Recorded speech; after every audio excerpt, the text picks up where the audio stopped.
जरा सोचिए एक ऐसे इंसान के बारे में जो हर सुबह उठता है और उसे ठीक ठीक पता होता है कि उसे क्या करना है। ऐसा नहीं है कि उसमें हम सबसे ज्यादा मोटिवेशन है, नहीं, उसमें और हम में फर्क बस इतना है कि उसने कुछ ऐसा बनाया है जो हम में से ज्यादातर लोग नहीं बनाते। एक सिस्टम। हाँ, यही है वो सिस्टम। एक शांत, एक अदृश्य ढांचा जो तब भी काम करता है, चाहे वो इंसान पूरी तरह से मोटिवेटेड महसूस कर रहा हो या फिर एकदम थका हुआ हो। तो आज हम क्या करने वाले हैं? हम इसी सिस्टम का, इसी ढांचे का पूरा ब्लूप्रिंट समझने वाले हैं। हमारी रोजमर्रा की जिंदगी के लिए एक साइलेंट ऑपरेटिंग सिस्टम।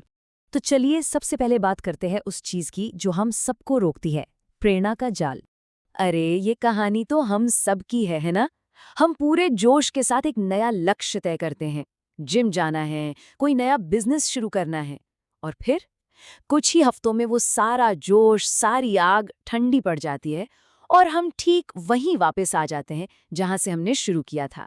और अगर आपको लगता है कि ऐसा सिर्फ आपके साथ होता है, तो जरा ये आंकड़े देखिए। जितने भी लोग नए साल पर लक्ष्य तय करते हैं, उनमें से सिर्फ 9% ही लंबे समय तक सफल हो पाते हैं। सोचिए, सिर्फ 9%, जबकि लगभग 43% लोग तो फरवरी आते आते ही हार मान लेते हैं। तो ये कोई पर्सनल फेलियर नहीं है, ये एक बहुत ही आम, बहुत बड़ी प्रॉब्लम है। तो फिर असली जड़ क्या है इस प्रॉब्लम की?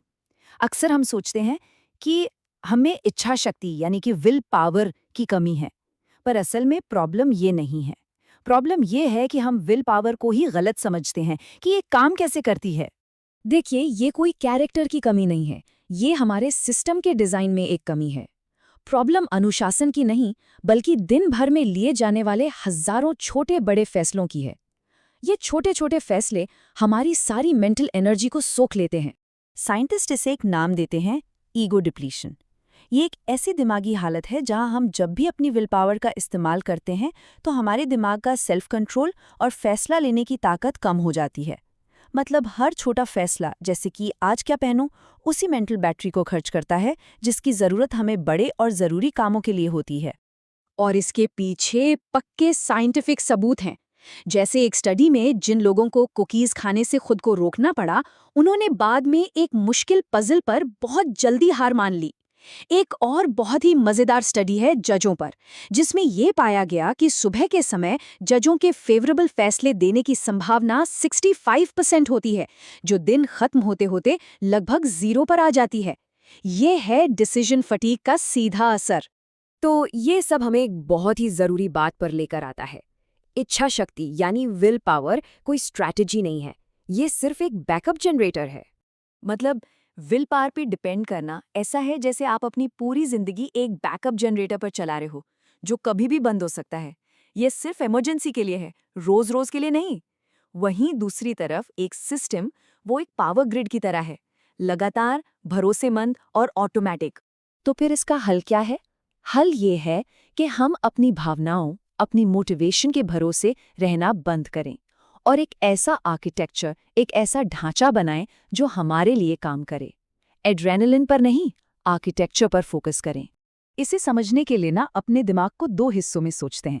एक है प्रीफ्रंटल कॉर्टेक्स, जो हमारे दिमाग का सीईओ है। ये सोच समझकर फैसले लेता है, पर बहुत धीरे काम करता है और जल्दी थक जाता है। दूसरा है बेसल गैंग्लिया, जो दिमाग की फैक्ट्री है। ये हमारी आदतों को ऑटोमेटिक तरीके से चलाता है, तेजी से और बिना थके। हमारा गोल क्या है?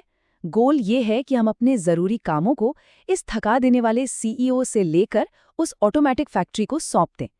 इसको एक और तरीके से समझिए। मोटिवेशन मौसम जैसा है, जो रोज बदलता है, जिस पर कोई भरोसा नहीं। और सिस्टम्स जलवायु की तरह है, एक भरोसेमंद, लंबे समय तक चलने वाला ढांचा। तो ठीक है, ये सिस्टम बनाना कैसे है? चलिए अब इसके 4 सबसे ज़रूरी पिलर्स यानी कि स्तंभों को समझते हैं। तो ये हैं वो 4 पिलर्स। पहला, निर्णय उन्मूलन यानी डिसीजन एलिमिनेशन। दूसरा, पर्यावरण आर्किटेक्चर। तीसरा, संक्रमण अनुष्ठान यानी ट्रांजिशन रिचुअल्स। और चौथा, व्यवहार अनुक्रमण यानी बिहेवियरल सीक्वेंसिंग। इनमें से हर एक का एक ही मकसद है, सोचने का बोझ कम करना और काम को ऑटोमेटिक बनाना। पहला पिलर है डिसीजन एलिमिनेशन, मतलब फैसले खत्म करना। क्या पहनना है, नाश्ते में क्या खाना है, दिन का सबसे ज़रूरी काम कब करना है, इन जैसे रोज़ के फैसलों को पहले से ही तय कर लीजिए। ये छोटे छोटे फैसले जब आप पहले से ही कर लेते हैं ना, तो आपकी कीमती मेंटल एनर्जी बच जाती है असली काम के लिए। दूसरा पिलर है एनवायरमेंट आर्किटेक्चर। बहुत सिंपल है। अपने आसपास के माहौल को ही ऐसा बना दो कि सही काम करना सबसे आसान हो जाए। जैसे अगर फोन को सोने वाले कमरे से बाहर किचन में चार्ज पर लगाएंगे तो सुबह उठते ही उसे स्क्रॉल करने का मन ही नहीं करेगा। तीसरा पिलर है ट्रांजिशन रिचुअल्स, मतलब एक काम से दूसरे काम पर शिफ्ट होने के लिए एक छोटी सी आदत बनाना, जैसे 1 कप चाय बनाना या बस 3 गहरी सांसें लेना। ये एक सिग्नल की तरह काम करता है आपके दिमाग के लिए कि चलो अब फोकस करने का टाइम है। ये टाल मटोल को खत्म करने का बहुत अच्छा तरीका है। और चौथा और आखिरी पिलर है बिहेवियरल सीक्वेंसिंग। इसका सीधा सा मतलब है अपनी आदतों को एक चेन में जोड़ना, ताकि जैसे ही एक आदत खत्म हो दूसरी अपने आप शुरू हो जाए। इससे एक डोमिनो इफेक्ट बनता है और आपकी पूरी रूटीन ऑटो पायलट पर चलने लगती है। तो थ्योरी तो बहुत हो गई। अब सबसे ज़रूरी सवाल, इसे शुरू कैसे करें, और वो भी आज रात से। और अच्छी बात यह है कि आपको अपनी पूरी जिंदगी एक ही रात में नहीं बदलनी है। हमें सब कुछ या कुछ नहीं वाले जाल में नहीं फंसना है। हम सिर्फ 3 छोटे आसान कामों से शुरू करेंगे, जिनमें 15 मिनट से भी कम लगेंगे। तो ये रहा आपका 15 मिनट का एक्शन प्लान। नंबर 1, आज रात सोने से पहले कल के लिए कोई भी 5 छोटे छोटे फैसले लिख लीजिए।